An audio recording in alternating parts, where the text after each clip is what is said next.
السلام عليكم ورحمة الله وبركاته.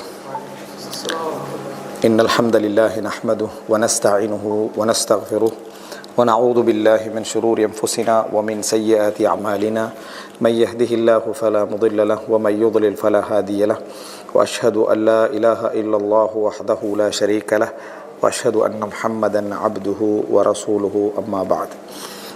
அன்புள்ள சகோதரர்களே, இந்த மாலை வேலையுடைய தொடர் ரமலான் மார்க்க நிகழ்ச்சியிலே இன்றைக்கு நாம் தேர்ந்தெடுத்திருக்கக்கூடிய அந்த தலைப்பு பாவிகளின் இறுதி நிமிடங்கள் என்கின்ற தலைப்பில் சில முக்கியமான உணர்வூட்டல்களை ஞாபகமூட்டல்களை செய்யலாம் என்று நினைக்கின்றேன். அன்புள்ள சகோதரர்களே, பாவிகளின் இறுதி நிமிடங்கள் என்று நான் பேசக்கூடிய இந்த தலைப்பு அவர்களுடைய சக்கராத்தை குறித்து எடுத்த தலைப்பு அல்ல. அவர்களுடைய இறுதி நிமிடங்களை நான் இங்கே நாடுவது அவருடைய சக்கராத், அவருடைய இறுதி வேளைகளில் அவருடைய உயிர் பறிக்கப்படக்கூடிய தருணங்கள், அந்த அவருடைய உரையாடல்கள் எப்படி இருக்கும் என்பது போன்ற விஷயங்கள் இதனுடைய அதாவது கிளை வடிவத்தில் வேணுமென்னா என்ன செய்யலாம், வரலாம். ஆனால் பிரதானமான தலைப்பு அதுவல்ல.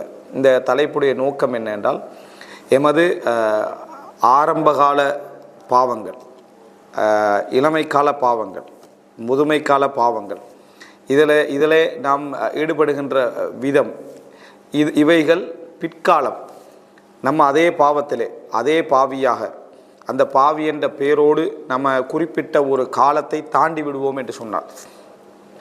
அதாவது நம்ம அதற்கான முயற்சிகள் எடுத்தாலும் சரி, முயற்சி எடுக்காது விட்டாலும் சரி, நம்ம அதிலேயே தாண்டி எமது இறுதிக்கால பகுதியை அடைகிறோம். அதாவது இறுதிக்கால பகுதி அப்படி என்று சொன்னால், மனிதன் ஒரு 40ற்கு பின்னாலேயே தனது இறுதி காலத்துடைய ஆரம்பத்திலே அவன் இருக்கிறான் என்ற உணர்வை அவன் என்ன செய்வான், பெற்றுக்கொள்வான்.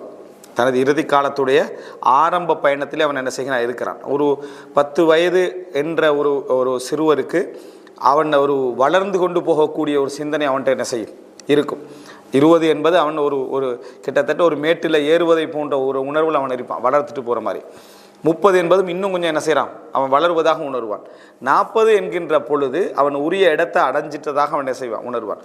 அதற்கு பின்னால் ஏறக்கூடிய ஏற்றங்கள் எல்லாம் ஏற்றங்கள் அல்ல, இறக்கங்கள். அதுபோல் நம்ம 50க்கு போகிறோம், 60க்கு போகிறோம்ன்றது கணக்கில் அதிகமாக இருந்தாலும் எமக்கே தெரிகிறது நாம் ஒரு இறக்கத்தை நோக்கி என்ன செய்கிறோம், போய்கொண்டிருக்கிறோம். பலகீனம் அல்ல, அல்லது நமது வாழ்க்கையில் எதுவும் நம்ம சாதிக்க முடியாது என்பதும் அல்ல, எமது வாழ்க்கையில் நம்ம பலத்தை இழந்து விட்டோம், நாம் நோயாளிகளாகி விட்டோம் என்பதும் அல்ல, அல்லது இந்த உலகத்திலே நமக்கு எந்த பிரயோஜனமும் இல்லை என்பதும் அல்ல. மற்றபடி ரசூலுல்லாஹி ஸல்லல்லாஹு அலைஹி வஸல்லம் அவர்களுடைய பிரச்சாரம் ஆரம்பித்ததே 40 வயதில் தான். அப்போ ரசூல் ஸல்லல்லாஹு அலைஹி வஸல்லம் பணி என்ற உண்டே தயார்படுத்தப்பட்டு ஆரம்பிக்கின்ற அந்த வயதே 40ஆகத்தான் என்ன செய்கிறது, இருக்கிறது. ஆனால் நிச்சயமாக அதுக்கு பின்னால் மனிதன் வளர்ந்து கொண்டு போவதாக தனது வயசில் என்ன செய்ய மாட்டார், அதாவது ஒரு முன்னேற்றத்தில் அவன் நினைக்க மாட்டான். இது ஒரு இயல்பான ஒரு நிலை. இந்த அடிப்படையில் மனிதன் இந்த ஒரு 40, அதற்கு பின்னால் 50, இந்த 50ஐ தாண்டுகின்ற பொழுது சில பழக்க வழக்கங்கள் அவன்கிட்ட இஸ்திஹ்காமாகிடும். அதாவது மாற்ற முடியும் என்று நம்பிக்கொண்டிருந்தவைகள், விலக முடியும் என்று நம்பிக்கொண்டிருந்தவைகள் அவன்கிட்ட ஒரு பிடிவாதமாக என்ன செஞ்சிடும், அமைந்து விடும். இதற்கு பின்னால் அவனது இறுதிக்கால பகுதிகள் இந்த பாவத்தில் எப்படி இருக்கும், இதை பற்றி இஸ்லாம் என்ன சொல்கிறது? ஒரு 50 தாண்டுகின்ற பொழுது, அல்லது 40 50 இதில் சொல்ல முடியாது, ஒரு 50 தாண்டுகின்ற பொழுது அந்த இறுதிக்கால பகுதியை எப்படி இருக்கும், இதை பற்றி குர்ஆனும் சுன்னாவும் என்ன சொல்கிறது, அவன் எதனாலெல்லாம் பாதிக்கப்பட வாய்ப்பு இருக்கிறது, எதையெல்லாம் அவனுக்கு அது ஈமானில் செல்வாக்கு செலுத்த வாய்ப்பு இருக்கிறது, இந்த விடயத்திலே நாம் எவ்வளோ அவதானமாக நாம் என்ன செய்ய நடந்து கொள்ள வேண்டும். அந்த வயதில் உள்ளவர்களும் நம்ம இருப்போம், அந்த வயதுக்கு முந்தியவர்களும் நாம் இருப்போம். அந்த வயதை அடைந்த பின்னால் நம்ம என்னென்ன பாதிப்பென்று உணராத ஒரு நிலைமை கூட என்ன செஞ்சிருவோம், போய்விடுவோம். இதை உணர்த்துவதற்காக, இதை தெரிந்து கொள்வதற்காகத்தான் இந்த தலைப்பு, பாவிகளுடைய இறுதி நிமிடங்கள். இப்போ முதலாவது இந்த இடத்துல அரபுல பாவிகள் அப்படி என்று சொன்னால் ஃபாசிக் அப்படின்னு அர்த்தம். ஃபாசிக் தான் பாவி என்றது. ஃபிஸ்க் அப்படி என்று சொன்னால் பாவம். மாசியான்றது பாவம் தான். மாசியா என்றால் அரபுல பாவம் தான். ஆசி என்று சொன்னால் பாவம் செய்யக்கூடியவன் தான். ஃபாசிக் அப்படி என்ற பேர் ஒரு காஃபிர், முஷ்ரிக் என்று அடையாளப்படுத்தப்படக்கூடிய அந்த தோரணையில் வரக்கூடிய ஒரு பேர் தான் என்ன, இந்த ஃபாசிக் அப்படி என்ற பேர். அப்போ ஃபாசிக் என்ற பொழுது அது சிறு பாவத்தை குறிக்காது. ஃபாசிக் என்றா ஆசி என்றா ஒருத்தர் சிறு பாவம் செஞ்சாலும் ஒரு பாவி, பெரும்பாவம் செஞ்சாலும் பாவி, அந்த அடிப்படையில் வந்துடும். ஃபாசிக் அப்படி என்று சொல்லிட்டா அது என்ன, அவர் வந்து பெரும்பாவம் செய்தவர் என்று அர்த்தம். இந்த ஃபாசிக் பாவி என்று சொல்லப்படக்கூடிய குர்ஆன் வசனங்கள் ஹதீஸை நம்ம நிறைய படிச்சிருப்போம். ஃபிஸ்கண்ட வார்த்தையை நம்ம நிறைய என்ன செஞ்சிருப்போம், படிச்சிருப்போம். அதாவது பிஸல் இஸ்முல் ஃபுசூகு பஅதல் ஈமான், ஈமான் கொண்ட பின்னால் என்ன, அதாவது இந்த பட்ட பேர் சொல்கிறது, இந்த மாதிரியான விஷயங்களை குறித்து அல்லாஹ் தஆலா சொல்கிறான். அது என்ன, பாவமான ஒரு செயல்பாடு அப்படின்னு சொல்லி அல்லாஹ் தஆலா சொல்லி காட்டுகிறான். அப்போ இந்த ஃபுஸ்க்ன்றது அதே போல் இன்ஜாஅக்கும் ஃபாசிக்கும் பினபைன் ஃபதபையன், ஒரு ஃபாசிக் உங்களிடத்திலே ஒரு செய்தியை கொண்டு வந்தால் நீங்கள் அதை உறுதிப்படுத்திக் கொள்ளுங்கள். அப்போ இந்த ஃபிஸ்க் ஃபாசிக், ஃபிஸ்க் என்றால் பாவம், ஃபாசிக் என்றால் பாவி.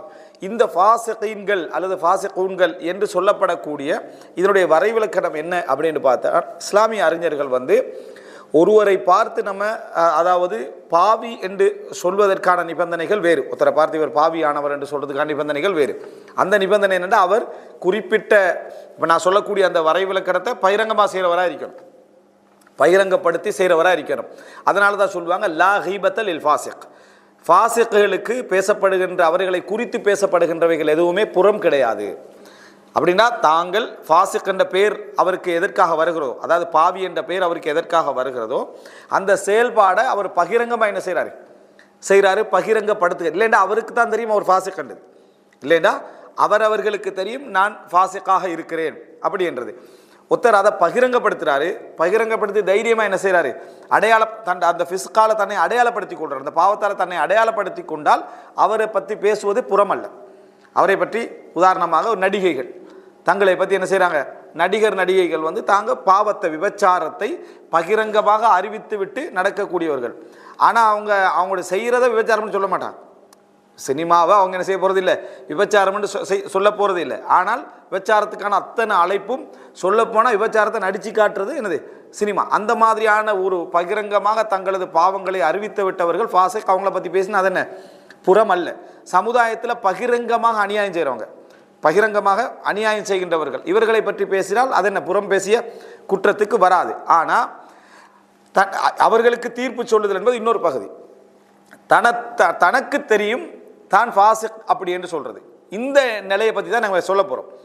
தனக்கு தெரியும் தான் ஃபாசிக், ஆனால் பகிரங்கமான இடத்துல வந்து அவர் ஒரு அந்த ஃபாசிக்குரிய எந்த அடையாளங்களும் அவர்கிட்ட அந்த மாதிரி அவர் எதுவுமே என்ன செய்யலை. தனிப்பட்டதையே அல்லாஹ்வுக்கும் அவருக்கு இடையில் அவருக்கு தெரியும் நான் ஃபாசிக்காக இருக்கிறேன். அது என்ன அப்படி என்று சொன்னால், பல இஸ்லாமிய அறிஞர்களுடைய வரைவிலக்கணம் குர்ஆன் ஹதீஸ் அடிப்படையில் என்றால், தண்டனைக்குரிய ஒரு குற்றத்தை செய்தவர்கள், அதாவது இந்த உலகத்தில் ஹத் இருக்குது, இந்த உலகத்தில் ஹத்து, இதை செய்தால் ஹத்து, அவருக்கு சாட்சி இல்லாமல் இருக்கலும், ஆனால் விபச்சாரம் செஞ்சிட்டார், அவர் சாராயம் குடித்து விட்டார், அல்லது அவர் என்ன செஞ்சிட்டாரு, கொலை செய்து விட்டார், அல்லது களவெடுத்து விட்டார், அல்லது இதுவெல்லாம் பாவங்களை செய்கிறது. இன்னொன்று தற்குல் என்னது, அதை வாஜிபாத் கடமைகளை விட்டு விடுதல். 5 நேர தொழுகை அவர் என்ன செய்கிறாரு, விடுகிறார். ஜக்காத்தை என்ன செய்கிறாரு, விடுகிறாரு. ஹஜ்ஜை என்ன செய்கிறாரு, விடுகிறார். இந்த மாதிரியான வேலைகள் செய்து, அல்லது இந்த மாதிரி தண்டனைக்குரிய ஹத்துக்குரிய விஷயங்களை ஒருவர் செய்து விட்டால், தண்டனைக்குரிய விஷயங்களை ஒருவர் செய்து விட்டால் அவர் யாரு, ஃபாசிக். அதாவது இந்த உலகத்தில் ஹத்துள்ள விஷயங்கள் அல்லது கடமையான விஷயங்கள் என்ன செய்யறது, விடுவது. அல்லது இஸ்லாம் மறுமை நாளில் இதற்கு பெரிய தண்டனை இருக்கிறது என்று எச்சரித்த பாவங்கள் இருக்குது, இதுல பெரிய தண்டனை இருக்கிறது என்று எச்சரித்த பாவங்களை அவர் என்ன செய்கிறார். உதாரணமாக உக்கூக்குல் வாலிதின், பெற்றோர்களை நோவினை செய்கிறது. ஒரு தடவை ஒரு மனிதர் அதை செய்து விட்டால் அது ஃபிஸ்க், அது பாவம். ஆனால் அவர் என்ன, ஃபாசிக் அல்ல, அவர் வந்து ஃபாசிக் அல்ல. ஒரு தடவை செஞ்சிட்டாரு, தௌபா செஞ்சிடறாரு, அவர் ஃபாசிக் அல்ல. இங்கே பேசப்படுவது இஸ்திம்ரார், அதில் தொடர்ந்து அந்த பாவத்தில் அவர் என்ன செய்கிறார், ஈடுபடுகிறார். அதே போல அதாவது மறுமை நாளில் இவருக்கு கடுமையான வேதனை உண்டு என்று எச்சரிக்கப்பட்ட. உதாரணம் உக்கூக்குல் வாலிதின், பெற்றோர்களுக்கு அதாவது நோவினை செய்தல், இரத்த உறவுகளை துண்டித்து நடத்தல். இரத்த உறவுகளை துண்டித்து நடத்த ஹத் இல்லை அதுக்கு. இந்த உலகத்தில் அதுக்கு ஒரு ஹத்து தண்டனை உண்டு என்ன இல்லை. ஆனால் மறுமை நாளில் கடுமையான எச்சரிக்கை அதுக்கு என்ன செஞ்சிருக்குது, வந்திருக்குது. பெற்றோர்களை நோவினை செய்தலுக்கு இங்கே ஏதாவது உலகத்தில் தண்டனை இருக்குதா, இல்லை. அவங்கள அதாவது உடல் ரீதியாக அதாவது அவர்களை ஆபத்துக்கு உள்ளாக்கினாலே தவிர மனதளவில் நோவினை செய்தால் அவர்களுக்கு எந்த தண்டனையும் இந்த உலகத்தில் என்ன செய்யலை, சொல்லப்படலை. ஆனால் மறுமையில் கடுமையான எச்சரிக்கை என்ன செய்திருக்கு, சொல்லப்பட்டிருக்கு. அப்போ இது என்ன, ஃபிஸ்க், அது ஒரு பாவம். ஒருத்தர் ஒரு இது முதல் விஷயம். அடுத்தது ஒருத்தர் அந்த பாவத்தை செஞ்சிடறாரு, உடனே உணர்ந்து வெளியே வந்து தௌபா செஞ்சிடறாரு, பாவத்திலிருந்து மீண்டுடுறாரு, திருப்பி செய்வதில்லை என்ற முடிவெடுத்துடுறாரு, அல்லாட்ட இறைஞ்சிடுறாரு. இவரும் என்ன அந்த ஃபிசிக் செஞ்சாரே தவிர, அந்த பாவத்தை செஞ்சாரே தவிர அவர் பாவி என்ற இடத்துக்கு என்ன செய்ய மாட்டார், அவர் வரமாட்டார். அவர் பாவி என்ற இடத்துக்கு வரமாட்டார். இது ஒரு அம்சம். அடுத்த கட்டம் என்னென்றா, ஒருவர் என்ன செய்கிறாருன்னா தொடர்ந்து செய்கிறார். அதை என்ன செய்கிறாரு, தொடர்ந்து செயல்படுறார் அந்த பாவத்தில். இப்படி தொடர்ந்து செயல்படக்கூடிய ஒரு மனிதர் எடைக்கட தௌபா செய்தாலும் அதை புதிய பாவமாக, அதாவது இஸ்லாமிய அறிஞர்கள் வரையறுத்தாலும், ஒரு மனிதன் ஒரு பாவம் செய்கிறாரு, உடனே பாவத்தை விட்டு விலகிறாரு, அந்த பாவத்துக்கு மீளுவதில்லை என்று உறுதியாக இருந்துடுறாரு, கவலைப்படுகிறார், அல்லாட்ட தௌபாவை என்ன செய்கிறாரு, செஞ்சுட்டு அடுத்த நாளே திருப்பி அந்த பாவத்தை செய்தார் என்றால் அவர் அந்த பாவத்தில் தொடர்ந்து இருக்கல தான். அந்த பாவத்தில் அவர் தொடர்ந்து இருக்கவில்லை, ஆனால் மறுபடி திருப்பி என்ன செஞ்சிட்டாரு, அதை விழுந்துட்டாருன்னா அதுக்கு ஒரு புதிய ஒரு தௌபா அவர் என்ன செய்யணும்.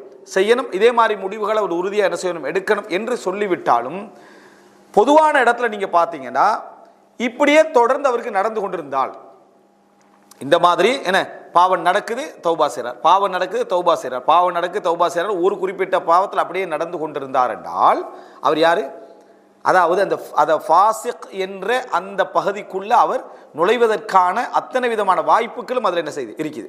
தௌபா புதுசு, பாவம் புதிது என்றிருந்தாலும் தொடரேச்சி அவர் என்ன செய்கிறாரு, அதில் தௌபா செஞ்சுட்டு மறுபடி செய்கிறார், தௌபா செஞ்சுட்டு மறுபடி செய்கிறார் என்பது இந்த வரைவிலக்கணத்துக்குள்ளே வராது விட்டாலும் அதுக்கான எல்லா வாய்ப்பும் அவருக்கு என்ன செய்யுது இருக்குது. ஆனால் ஃபாசிக்கிற வரைவிலக்கணம் யாருக்கு வருமெண்டா, உத்தர் பாவம் செஞ்சிட்டாரு, அதை பற்றி அவர் என்ன செய்யலை, கணக்கெடுப்பதில்லை, இந்த மாதிரி நான் சொன்ன வரைவிலக்கணத்தோடு செய்கிறாரு, அந்த தொடர்ந்து செய்கிறார். இப்போ யார் அவர், ஃபாசிக்காக அவர் என்ன செய்கிறார் இருக்கிறார். ரெண்டாவது தடவை நான் சொன்னது ஃபாசிக்குள்ளே வரமாட்டார், ஏன்னா அவர் தௌபா செஞ்சிட்டாரு, ஆனால் தொடர்ந்து என்ன செய்யுது, இப்படி தொடர்ந்து கொண்டே நடந்து கொண்டிருப்பதனால் இதுவும் என்னது, அந்த ஆபத்தான அவர் நிலைக்கு என்ன செய்யலாம், தள்ளப்படலாம் என்ற ரெண்டாவதுல வரும். மூணாவது என்னன்னா, ஒரு பாவத்திலேருந்து தௌபா செய்கிறாரு, இன்னொரு பாவத்துக்குள்ள என்ன செய்கிறாரு, ஈடுபடுறாரு. இப்படி வந்தாலும் அவர் தௌபா செய்து விட்டால், அதாவது ஒரு மனிதர் ஒரு பாவத்தில் இருந்து கொண்டே இன்னொரு பாவத்துக்கு தௌபா செஞ்சா அந்த பாவத்துக்கு மன்னிப்பு அல்லாஹ் என்ன செய்வான், கொடுப்பான். ஒரு பாவத்தில் இருக்கிறாரு, இன்னொரு பாவத்துக்கு அவர் என்ன செய்கிறாரு, அதாவது திருட்டு என்ற ஒரு பாவத்தில் இருக்கிறார், வட்டி என்ற பாவத்திலிருந்து அவர் என்ன செய்கிறாரு, தௌபா செய்கிறாரு. அந்த தௌபா அல்லாஹ் என்ன செய்வான், ஏற்றுக்கொள்வான். திருட்டு என்ற அந்த பாவத்துக்கு தனியாக தௌபா செய்யாது விட்டாலும் இதுக்கு உண்மையாவே அவர் தௌபா செஞ்சு மீள்கிறார் என்றால் அல்லாஹ் என்ன செய்வான், அதை ஏற்றுக்கொள்வான். இதுலயும் நம்ம என்ன தெரிஞ்சுக்கணும்னா, ஒருத்தர் ஒரு பாவத்தை செய்யறாரு, எந்த பாவமும் இல்லை, ஒன்று செய்யறாரு, தௌபா செஞ்சிடறாரு, அடுத்த பாவத்தை செய்யறாரு, தௌபா செஞ்சிடறாரு, இன்னொரு பாவத்தை செய்யறாரு, தௌபா செஞ்சிடறாரு. இப்படியே போற நேரத்தில் ஒரு குறிப்பிட்ட சில பாவங்கள் அவரை சுற்றி வளமையாகவே பெரும்பாவம் என்றது தொடர்ந்து கொண்டிருக்குமா என்றால் இவரும் இந்த பட்டியலில் வராது விட்டாலும் போவதற்கான வாய்ப்பு என்னது உண்டு. இதுதான் ஃபாசிக்ன்றது.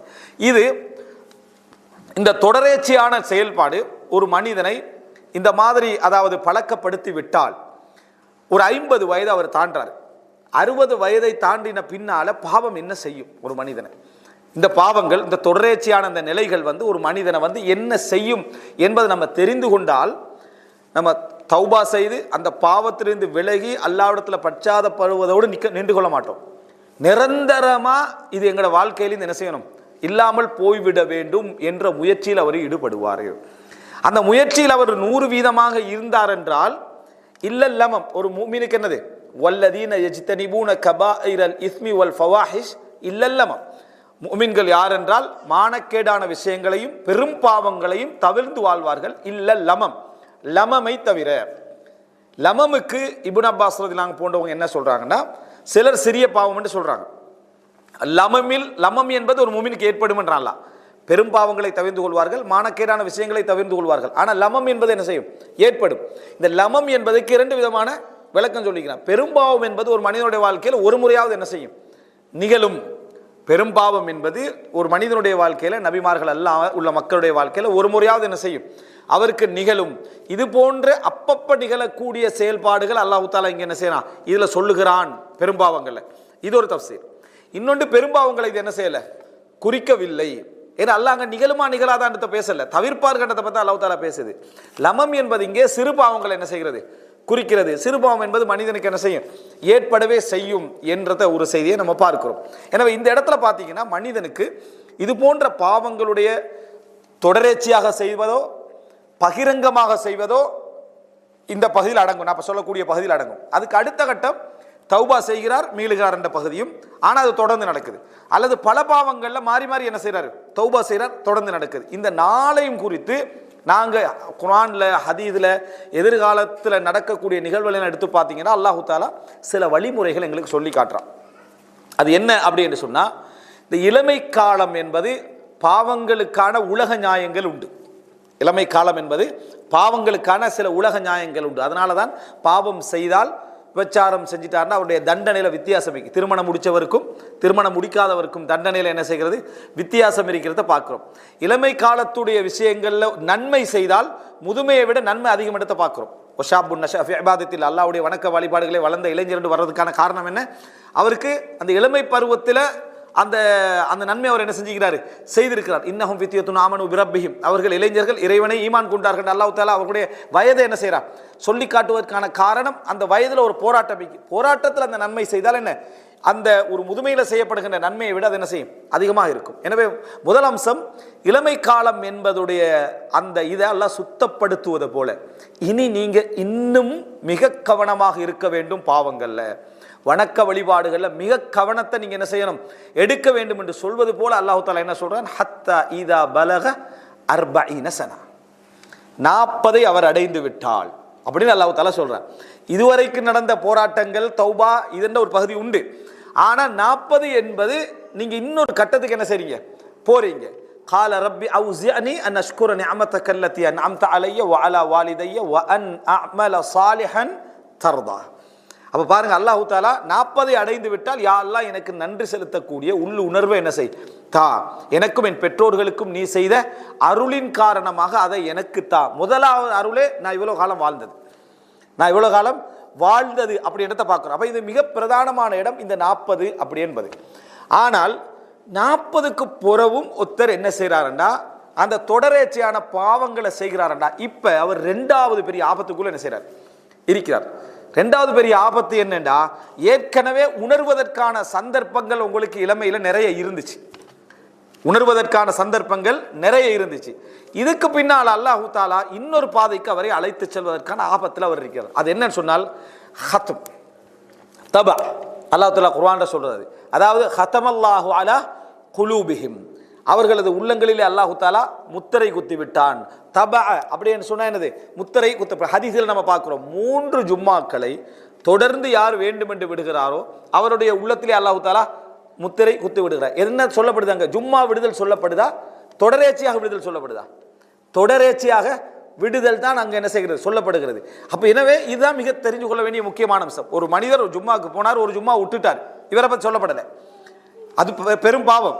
ஆனா ஒரு ஜும்மா விடுறாரு, அதுக்கடுத்த ஜும்மா விடுறாரு, அதுக்கடுத்த ஜும்மா என்ன செய்யறாரு, விடுகிறாரு. அதுக்கான எந்த நியாயமான ரீசனும் அவருக்கு என்ன இல்லை. அப்படி விட்டால் அவருக்கு இதயத்தில் என்ன செய்யப்படும், முத்திரை குத்தப்படும். அன்தர்த்தஹும் அம்லம் துன்திர்ஹும் ஃபஹும் லா யுமினூன், நீ எச்சரித்தாலும் சரி எச்சரிக்காது விட்டாலும் சரி அவர்கள் ஈமான் கொள்ள மாட்டார்கள். காரணம் ஹதமல்லாஹு அலா குலூபிஹிம், அல்லாஹ்வுடைய உள்ளத்திலே முத்திரை குத்தி விட்டான்றார்.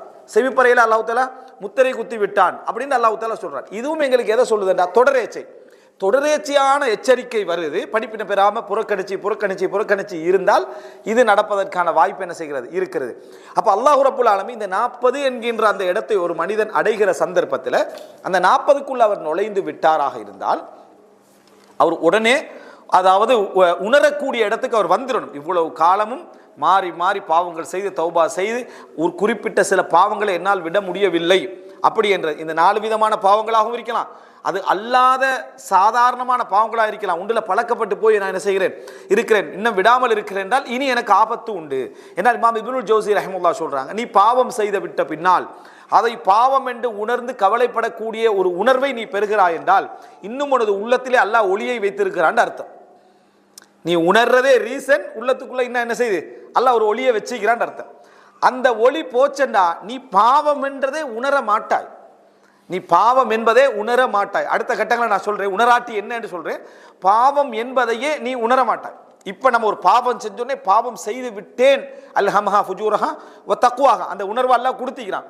இந்த இல்ஹாம் கூட மாறி போகும், அந்த ஃபித்ரா தபத்தலத், அந்த இயற்கை மாறிவிடும். அப்படியே இயற்கை மாறிட்டேன்னு சொன்னா அங்க ஒரு இருட்டு இருக்கிறது அவனுக்கு தெரியாது, உள்ளத்துல வெளிச்சம் இல்லை என்பதனால அந்த இருட்டு இருப்பது என்ன அவனுக்கு தெரியாத ஒரு அம்சமா போய்விடும். தொடரேச்சையாக ஒருத்தர் பாவம் செய்யற, ஒரு நுக்தா உழுது, ரசூலுல்லாஹ் என்ன சொன்னாங்க, ஒரு நுக்தா உழுது பாவம் செஞ்ச உடனே தௌபா செஞ்சா அழிஞ்சிருது, நுக்தா உழுது தௌபா செஞ்சா அழிஞ்சிருது. ஆனா திருப்பி திருப்பி விழுந்து கொண்டே இருந்தால் அது என்ன செய்தா மாறிவிடும். அதாவது ரசூலுல்லாஹ் சொல்றாங்க, வளைந்த அந்த கூஜா இருக்குதே கேத்தல் அப்படின்னு சொல்லுவோமே, அந்த அது போல அவருடைய உள்ள என்ன செஞ்சிடும், மாறிவிடும். லா யஅரிஃபு மஅரூஃபன் வலா யுன்கிரு முன்கரா. எந்த நன்மையை நன்மையாக அறியாது, எந்த தீமையை தீமையாக அதை என்ன செய்யாது, அறியாது என்று ரசூலுல்லாஹி ஸல்லல்லாஹு அலைஹி வஸல்லம் என்ன செஞ்சாங்க, சொல்லி காட்டினாங்க.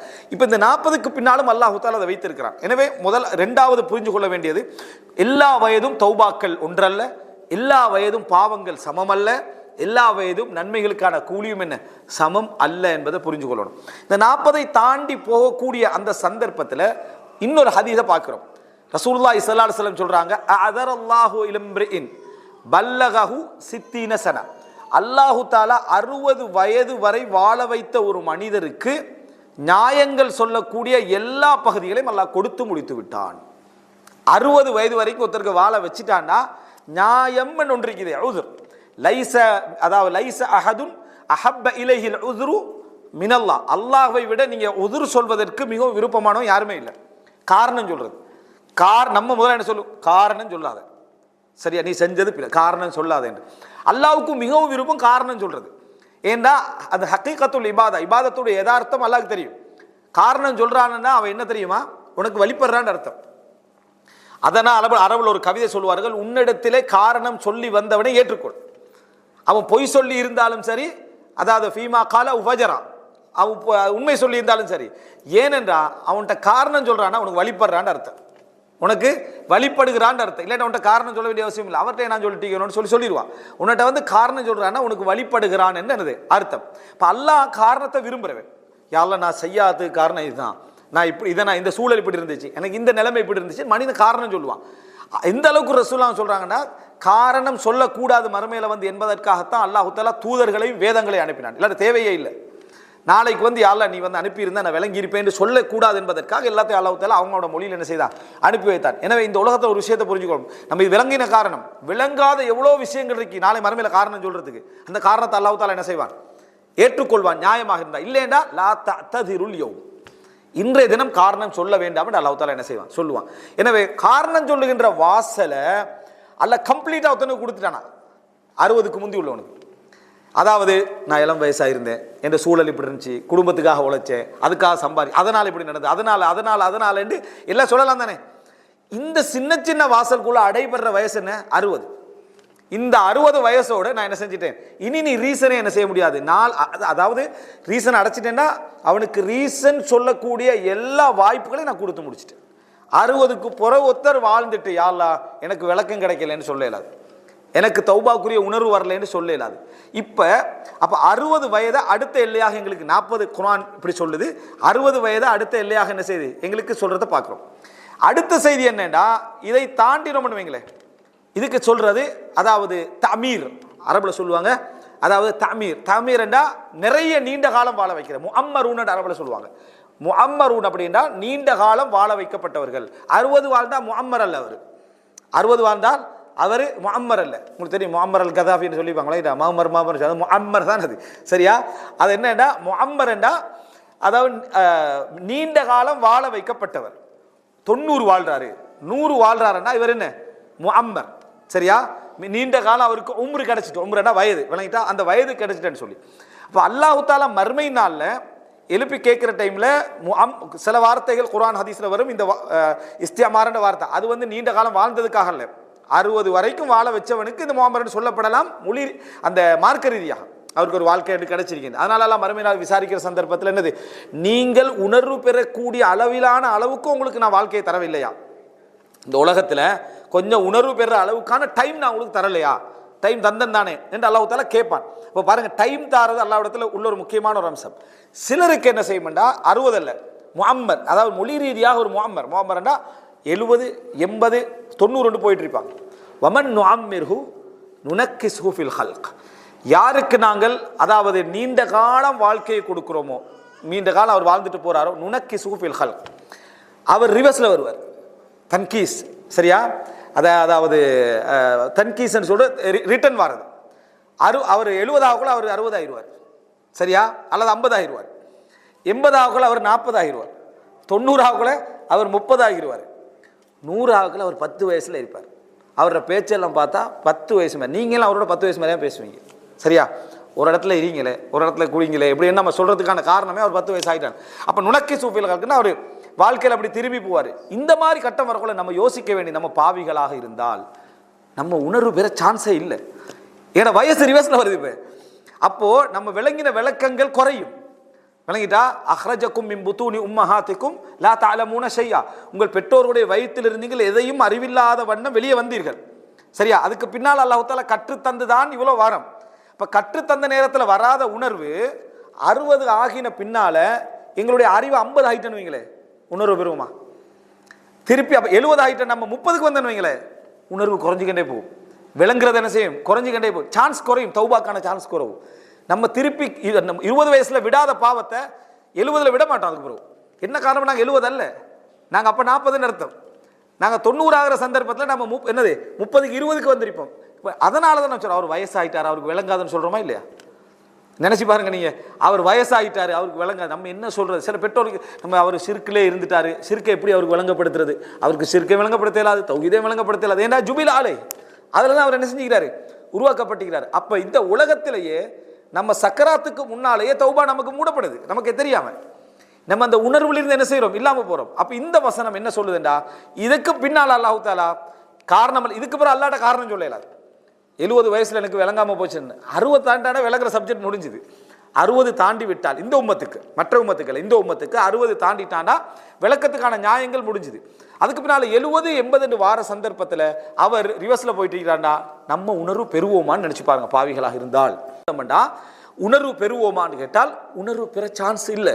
அப்போ நம்ம நினைக்கக்கூடாது 80 வயசு 90 வயசு வரைக்கும் வாழ்ந்த உடனேயே நாங்கள் வந்து நிறைய நல்ல அமல்கள் என்ன செஞ்சிடலாம், இன்னும் கொஞ்சம் செஞ்சிடலாம், உணர்வு பெறுவோம்னு நினைக்க முடியாது. நீங்கள் என்ன பார்ப்பீங்கடா, இது 2வது கட்டம். அதாவது 3வது கட்டம் நீங்கள் புரிஞ்சுக்கணும். ஒன்று முதலாக பாவத்தில் வரைவிலக்கணும். 2வது கால எல்லைகளுக்கு ஏற்ப பாவங்களுடைய தொடரேச்சை இருக்குமாக இருந்தால் என்னென்ன வாய்ப்புகள் எங்களுக்கு என்ன இல்லாமல் போகுது இடத்துல 3வது கட்டம் நீங்கள் புரிந்து கொள்ள வேண்டும். நம்ம இந்த அதாவது 70 80 என்கின்ற இந்த வயதை அடைகிற நேரத்தில் நமது இந்த உணர்வுகள் எல்லாம் எப்படி இருக்குமெண்டா, எதுக்கு பழக்கப்பட்டோமோ அதில் நிற்போம். அதுக்கு பிறகு என்ன, நாங்கள் பாவம் என்று சொன்னால் அது பாவம் என்று விளங்காது, நம்ம ஏற்கனவே உணராதவைகள். நன்மை என்று சொன்னால் நன்மை என்று விளங்காது. மன் ஷப்ப அலா ஷைஇன் ஷாப அலைஹி, இது பழமொழி உண்டு. எதில் ஒருவர் இளமை பருவத்தை கழித்தாரோ அதிலே அவருடைய முதுமை கழியும். எதில் இளமை பருவத்தை கழிச்சாரோ அதிலே அவருடைய முதுமை கழியும். இதில் நீங்கள் பல விஷயங்களை பார்க்கலாம். அஹ்லாக் சார்ந்தும் பார்க்கலாம், நன்மைகள் சார்ந்தும் பார்க்கலாம், தொடரேச்சையான பாவங்கள் சார்ந்தும் பார்க்கலாம். அஹ்லாக் சார்ந்து பாருங்க, சிலர் வந்து அதாவது கொஞ்சம் கோவப்படுறவராக இருந்திருப்பார். அவருக்கே தெரியும் நான் கொஞ்சம் கோவப்படுறேன், ஆனால் அதை மாற்றிக்கொள்ள முயற்சி எடுத்துக்க மாட்டார். எனக்கு அடிக்கடி கோபம் வருது என்றதை மாற்றிக்கொள்ள முயற்சி எடுத்துக்க மாட்டார். முயற்சி எடுக்காதவர்கள் 50 வயது 60 வயது தாண்டுற சந்தர்ப்பத்தில் அது வந்து அவருக்கு லொக்காகிரும். விளங்கிட்டா? எது அந்த குணம் லொக்காகிரும். நீங்கள் பார்க்கலாம் பலரை, அவர் கோவப்படுவார் என்று அந்த வயசு தாண்டினதுனால அவரோட கவனமாகவே பேசுவாங்க. என்ன காரணம்? அவருக்கு மூளை இல்லையா, அவருக்கு அறிவு இல்லையா, அவருக்கு விளக்கம் இல்லாட இல்லை, அவர் முடிஞ்சுது வயசு என்ன முடிஞ்சுது, அப்படியே உசுரோட தான் நிற்கிறாரு, படித்தவராக தான் நிற்கிறாரு. ஏன் நாம் அவர்கிட்ட பேசுகிறத தவிர்த்துட்டோம்? இனி வேலை செய்யாது, இனி என்ன செய்யாது, வேலை செய்யாது, உபதேசம் வேலை செய்யாது, மற்ற விஷயங்கள் வேலை எதுவுமே வேலை செய்யுது. இவ்வளோ டேஞ்சரான ஒரு இடம் பாவிகளுக்கு அது. அவருடைய அஹ்லாக், கோபம் என்ற அஹ்லாக் அதோட லொக்காயிரும். சிலர் எப்படின்னா தன்னையை முற்படுத்துவதிலேயே பழகியிருப்பாங்க. சின்ன வயசில் எதா இருந்தாலும் தன்னை முற்படுத்திக் கொள்வதில் ஒரு ஈடுபாடு இருந்திருக்கும். இந்த ஈடுபாட்டை பண்ணி குறைகளை உணர்வதற்கான வயது 40 50க்குள்ளே உணர்த்தப்பட்டா, விளக்கம் கொடுத்தா திரும்பிக் கொள்றதுக்கான வாய்ப்புகள் அதிகம். இது அவர் மாற்றிக்கொள்ளாமல் இருந்தால் 50க்கு புறவெல்லாம் பார்த்தீங்கன்னா அவரை டச் பண்ண கோவம், அவர் எல்லா விஷயத்திலையும் தன்னைத்தான் என்ன செய்வார், முற்படுத்தி கொள்வார். சரி, அப்போ அவருக்கு என்ன, அவருக்கு விளங்காது. இதுக்கு பின்னால் அவருக்கு என்ன செய்யாது, விளங்காது. இதே மாதிரி நல்ல விஷயங்களை நீங்கள் எடுத்து பாருங்கள். இது அஹ்லாக் சார்ந்தது. நல்ல விஷயங்களை எடுத்து பாருங்கள். சிலர் தஹஜ்ஜத் தொழுது பழகிப்பாங்க, வித்ர் தொழுது பழகிப்பாங்க, நோன்பு திங்கள் வியாழன் நோன்பு பிடிச்சி பழகிப்பாங்க, ஜமாத்துக்கே போய் பழகிப்பாங்க. அவங்களால அந்த நேரங்களை தாங்க முடியாமல் எந்திக்கும். அந்த நிமிடங்கள் அவங்களால தாங்க முடியாது. அதிலே பழகிட்டாங்கண்ணா, அதிலே பழகிட்டாங்க. உமர் இப்னு கத்தாப் வரலாற்றை என்ன படிக்கிறோம், எவ்வளோ கொடுத்தும் அவர் முழிக்கலை. அவருக்கு எவ்வளோ ஜம்சம் கொடுத்து அவர் முழிக்கலை. ஆனால் அதான் சலாண்ட உடனே அவர் என்ன செஞ்சார், முழிச்சார். சஹாபாக்கள் என்ன சொல்கிறாங்கன்னா, தொழுகையை போல் அவரை நம்ம தூக்கத்துலேருந்து எழுப்ப வேறு அது அவருடைய அந்த பழைய நிலை கொண்டு வர வேறு எந்த வழியும் இல்லை, சலா சலான்னு சொல்லுங்கன்னு கண் என்ன செய்கிறார், முடிக்கிறார். எப்படி முடிச்சாருண்டா அவருடைய சிந்தனையாலேயோ எதாலேயோ இல்லை, அவருக்கு ஏற்கனவே அவர் பழகிய பழக்கம் அவரை எழுப்பண்ணிச்சு. ஒரு சகோதரர் சொல்கிறாரு, சுகையினமாக அவருடைய என்னது உறவுக்காரர் ஒருவர் இருக்கிறார், மௌத்தாவுக்கு 3 நாளைக்கு முன்னால் அவரால் பேசுறதுக்கெல்லாம் முடியாது, சாதாரணமாக இருக்கிறாரு. ஆனால் ஃபஜ்ருடைய அதான் சவுண்டு கேட்குது, அழுகிறார். ஃபஜ்ருடைய அதான் சத்தம் அவருக்கு கேட்குது, அவர் கண்ணால் கண்ணீர் வடிக்கிறார். எதனால்? ஜமாத்துக்கே தொடர்ந்து போய் பழகின ஒரு மனிதர் அவரால் அதை என்ன செய்ய முடியலை, தாங்க முடியவில்லை. ஃபஜ்ருடைய அதான் கேட்டதோடு அழுதார். அவர் விளக்கத்திலேயோ சட்ட அடிப்படையில் அழல, நாடி நரம்பு எல்லாத்துலேயும் எது கலந்து போய்க்குது, இந்த இபாதத் அவர்கிட்ட கலந்து போய்க்கு அவர் வளமைப்படுத்தி பழகிவிட்டார். அதான் கேட்டோடனே கண்ணீர் போகுது. பக்கத்தில் உள்ளவர்களுக்கு தான் தெரியும் இவர் அழுது எதற்காக, ஃபஜ்ருக்காக என்ன செய்து அழுதாரு. இந்த இதை நினைச்சோ எதை, இந்த தான் பிரிய போகிறேன் தான் இது அதாவது இந்த நோயில் இருக்கிற இதை நினைத்து அவர் என்ன செய்யலை, அவர் அளவில்லை. அந்த அதானுடைய சத்தம் அவரை என்ன செய்து அளவிக்குது. காரணம், அவர் இளம் வயது காலத்தில் இருந்து அவரை கண்டவர்கள்லாம் சொல்லுவாங்க ஒரு ஜமாத் 5 நேரம் ஜமாத்தில் என்ன செய்வார், அவர் இருப்பார். அப்போ ரசூலுல்லாஹி ஸல்லல்லாஹு அலைஹி வஸல்லம் அவர்கள் 2 தோழர்களுக்கு மத்தியில் தோளில் கை வச்சு காலால் இழுபட்டு செல்லக்கூடிய அளவில் பள்ளிக்கு போனாங்களா இல்லையா? அது என்ன காரணம், பழக்கப்பட்டது. விளங்கிட்டா, ஜுபிலா அலை. அப்போ இந்த பழக்கம் நல்லதின் மீது வர சிலரை பார்க்கலாம் ஒரே டாபிக்ல இருப்பாங்க, அவங்க 60-70 வயசாயின போகிறோம், நல்லதுலேயும் கெட்டதுலேயும் மாற மாட்டான். நீங்கள் உங்களுக்கு தெரியும், சிலரோட உட்காந்து பார்த்தீங்கன்னா அவங்க எந்த பக்கத்தில் 60 வயசு தாண்டிட்டாங்கன்னா எந்த பக்கத்தால் போனாலும் அந்த குறிப்பிட்ட தலைப்புக்குள்ள வந்துடுவாங்க. அது எதை பற்றி பேசினாலும் சரி, நீங்கள் உலகத்தில் உள்ள எந்த தலைப்பை நீங்கள் எடுத்தாலும் அவர் எங்கேயாவது நம்ம பயத்தில் தான் உட்காந்துருப்போம். இவருக்கு எங்கே லிங்க் கிடைச்சாலும் இந்த தலைப்புக்குள்ள செஞ்சிருவார், வந்துருவார் அப்படின்னு. ஏன்னா அவர் வயசாகிட்டு அவருக்கு, அவர் அதில் தான் இன்ட்ரெஸ்டட். இது நல்லதாக இருந்தால் நல்லது, கெட்டதாக இருந்தால் கெட்டது. சிலர் குர்ஆன் மதரசாக்கள் மக்களுக்கு சேவை செய்கிறது இதில் எழுந்திருப்பாங்க. அவங்களோட பேச்செல்லாம் இப்போ டச் பண்ணாலும் நாங்கள் அந்த வயசில் வந்து என்ன செஞ்சிருப்போம், இப்படி தான் மக்களுக்கு அதை செஞ்சோம், இது செஞ்சோம், சேவை செஞ்சோம், குர்ஆன் எல்லாம் ஓதி கொடுத்தோம், இப்படியே இருப்போம். நம்ம நினைப்போம் அவர் முகஸ்துதிக்கு என்ன செய்கிறாரு, பேசிக்கிட்டிருக்கிறாரு. சில பொழுது முகஸ்துதியாகவும் இருக்கலும் அவர்கிட்ட அந்த பழக்கம் இருந்திருந்தா. பெரும்பாலும் அது அப்படி அல்ல. பெரும்பாலும் என்னென்னா அவர் அதில் தான் ஈடுபட்டு பழகினதுனால அந்த மாதிரி நபர்கள் யாராவது வந்து சந்தோஷமாக பேசுவாங்க, கூப்பிட்டு அனுப்புவாங்க, அவர் வந்திக்கிறார், அவரை வர சொல்லு. இந்த விளக்கம் இல்லாத என்ன நினைப்பாங்க, எதுக்கு வர சொல்கிறாரு, ஏதாவது தவாக்கு ஹெல்ப் பண்ண போகிறார் போலைக்கு, அதுக்கு போகிறார் போலைக்குன்னு விளக்கம் இல்லாமல் எதுக்கும். அவர் அதுக்கல்ல, தன்னோட ரிலேட்டடான ஒரு ஆள் வந்திக்கிறார், அவர்கிட்ட தான் இதை என்ன செய்யலாம், பேசலாம் என்று நினைச்சு அவரை கூப்பிடுவாங்க. நம்ம விளக்கம் இல்லாதனால நம்ம என்ன சொல்லிடுவோம்டா, இவருக்கு வேலை இந்த கதையை பேசுறதா நம்ம போயிடுவோம். நம்ம சபர் செய்யணும் அதில். ஏன்னா அவர் பழகினது அதில். ஒரு சிலர் இவைகளை பற்றி மட்டுமே பேசுவாங்க. ஒரு சிலரை பார்த்தீங்கன்னா 70-80 வயசு சினிமா பாடல்கள், அந்த பழைய பாட்டு ஒன்று நாங்கள் கேட்டோம், அந்த பாட்டு கேட்டோம், இந்த பாட்டு கேட்டோம், அந்த படத்தில் வந்துச்சு, அந்த படம் மாதிரி இந்த காலத்தில் உள்ள படமெல்லாம் இல்லைன்னு சிறப்பு பேசுகிறதுலையே இருப்பாங்க. அவங்களுக்கு நீங்கள் தவ்வா பேசினாலும் பழைய பாட்டில் வந்து நிற்பாங்க. நீங்கள் இதைத்தான் வந்து அவன் சொல்லிக்கிறான், ஒரு கதாநாயகன் பேரை சொல்லி, ஒரு நடிகரை பேரை சொல்லி அவன் சொல்லிக்கிறான். இல்லை குர்ஆனை நீங்கள் இறுதி காலத்தில் இது பேசக்கூடாது, இதுவும் ஒன்று தானேம்மா, எல்லாம் பொது கருத்து தான் எல்லாம் அப்படின்ட்டு அதையே நியாயப்படுத்துவாங்க. அவங்களால சினிமாலேருந்து வெளியே வர இயலாது. சிலர் கிரிக்கெட், ஃபுட்பால், அது இதுன்னு அதிலே இருந்திருப்பாங்க. அது பாவம் இல்லாது விட்டாலும் உன்னுடைய இறுதி காலத்தில் அது மிகைக்கக்கூடிய லெவலுக்கு நீ என்ன செஞ்சிருக்கக்கூடாது, அவைகளில் வந்திருக்கக்கூடாது, உன்னை நேரங்கள் வீணாகிற அந்த அளவுக்கு வந்திருக்கக்கூடாது. சில மனிதர்கள் இருக்காங்க, சும்மா உட்கார்ந்தாலும் சரி சுபஹானல்லாஹ் சுபஹானல்லாஹ் அல்ஹம்துலில்லாஹ் அல்லாஹ் அக்பர் வார்த்தை வந்துகண்டே இருக்கும். நம்ம அவர் வந்து என்னது முகஸ்துதிக்கு சேர நினைப்பு அப்படி இல்லை, பழகிட்டு அவருக்கு என்ன பழகிட்டு. அதான் ஒரு அறிஞர் சொல்றார், ஷேக் பின் பாஸ் ரஹிமஹுல்லாஹ் அவர்கள் கேள்வி பதில் நடத்துகிற அந்த சந்தர்ப்பங்களில், மார்க்க கேள்வியில் கேட்கப்படுற சந்தர்ப்பத்தில் ஒரு கேள்வி கூட்டு அடுத்த கேள்விக்கு இடையில கிடைக்கக்கூடிய 2 நிமிஷத்துலையும் அவர் வாயில திக்ர் வந்துகிட்டு இருக்கிறார்.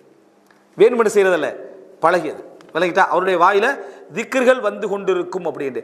இந்த பழக்கத்துடைய அதிகத்தின் காரணமாக ஷேக் பின் பாஸ் ரஹிமஹுல்லாஹ் அவர்கள் சில டைம்ல மலசல கூடங்கள் போகிற நேரத்தில் தண்ட ஹுத்ராவால வாய் என்ன செய்வாங்க, கட்டி கொண்டு போனார்கள் என்ற செய்தியை நம்ம என்ன செய்கிறோம் பார்க்குறோம். எப்படிப்பட்ட ஒரு நிலைமைன்னு நினச்சி பாருங்க. இதான் நான் சொல்கிறேன், என்னென்னா நம்ம தௌபாவுக்குரிய வாசல் தெரிந்திருக்கலாம், வயது என்ன செய்யலாம் நமக்கு இருக்கலாம், ஆனால் நம்ம பழக்கப்பட்ட பழக்கம் நம்ம பாவிகளாக இருப்போமாக இருந்தால், நம்ம ஒன்றில் நம்முடைய இதை தொடர்பில் அப்படியே வைத்து கொண்டிருந்தோம் என்றால், நம்ம 50 தாண்டுகிற சந்தர்ப்பத்தில் 60-50 தாண்டினால் கூட ஓரளவுக்கு விளக்கம் இருக்கும்.